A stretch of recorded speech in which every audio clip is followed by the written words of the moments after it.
Pastor Susie Anton, daughter of the Most High from Rivers of Living Water. I just had that message which I enjoy and I say I share it with you. It's a little bit need really to be stable into your faith and understand exactly what it meant, so you don't be, oh, Susie is coming with new theology or whatever. But this is very important for us to understand. There is, as we were talking about the transfer of good things to the heavenly places, so we can have more glory into the kingdom, the millennium kingdom of Christ, and on the same time eternally.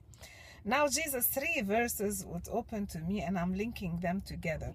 Jesus said to the woman who was on his feet, she was crying and wiping her tears with her hair, and he said one beautiful word.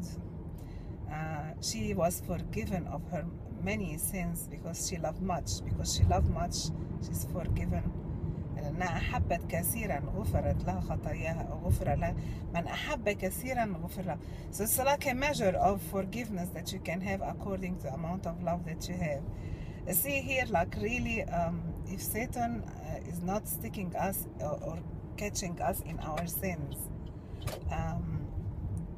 so he don't have right to do any of the harm that he's doing to us now. So this woman received salvation through her love to Christ, you know. And you say, oh, is there any way different from the blood of Jesus? It's not different from blood of Jesus, because the love of Jesus, the blood of Jesus is the love of Christ to me and you. But now how much more beautiful if you do have love for him and for others. So it's a powerful, but I want you to appreciate this. It's another way of comprehending things. God is love, and if you and Jesus himself puts the law and the prophet in one word, then we love one another, or love is a route for forgiveness and eternal life. أحبت كثيرا غفرت خطاياها كثيرا لأنها أحبت كثيرا. She wasn't forgiven for many because she loved much. So this one of the keys that you can have eternity, because you practice the love of God. Another root which is very important too, it's forgiveness. And many people, never be able to forgive him or forgive her or whatever, and they think, oh, good on you, you're good, you know, he did that harm for you, you don't deserve it, and live into a victim style of life. They don't know that the good God is giving them and allowing them a trial, so they'll be more solid into their faith. And that's why he put that condition. It's a condition. And into the prayer, the Lord's Prayer, we say, forgive us our trespasses as we forgive others for their trespasses against us. If you are able to forgive, then you will have receiving a forgiveness of your sin. So this woman, she loved a lot, and she was forgiven for a lot. And this is another way now that you forgive others. Because when you forgive others, the many sins that you do will be forgiven. So this is another idea. And again, they're not alternative to the blood of Jesus, but this is powerful words, because they work in your life as much as the blood of Jesus is doing, cleansing and replacing you on the cross. You'll be able to forgive as Jesus did. So this is a place where you can really have a revelation of what was the cross about. So it's not really a replacement for what Jesus did on the cross, but it's total, a person who really comprehend and come to the understanding of what happened on the cross of Calvary. I have another one for you, and the third one is do not judge, so you won't be judged. Judgment, we judge other, we think of them, yeah, he has this piercing ear, he walked that way, he probably is that person, his color is such, his accent is this, and we judge them according to what they look or what they do. He's a sinner, and we live a Pharisee life. That's not what Jesus spoke about the revelation. We need to have a discernment and a revelation. Who is this? person, or what is this deed done? Because we are supposed to be judging angels and people into the millennium kingdom, and eternally as well we will have a position that we are God authority. So that's not judging them like the judge, you know, you did that and that's but judging a person in his heart, like you feel like she's a sinner, you know. This is the Pharisee heart that Christ criticized. So we don't have to have that, and then we cancel judgment on ourselves. And within measure that we judge people, we will be judged. So if we judge them with a lot of forgiveness and a space of, you know, room for the mercy of God to work for them, it will work also for us.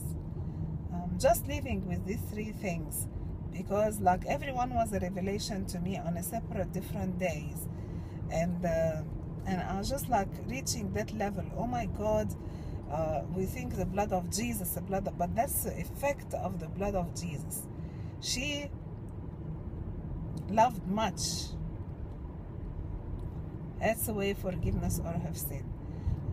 Forgive so you'll be forgiven. That's another way for forgiveness of your sin. Do not judge so you won't be judged. That's another way of forgiveness of your sin. So if you were a sinner and you were forgiven for all what you did, then what is the judgment of God on you? The judgment of God is eternal life. You are forgiven.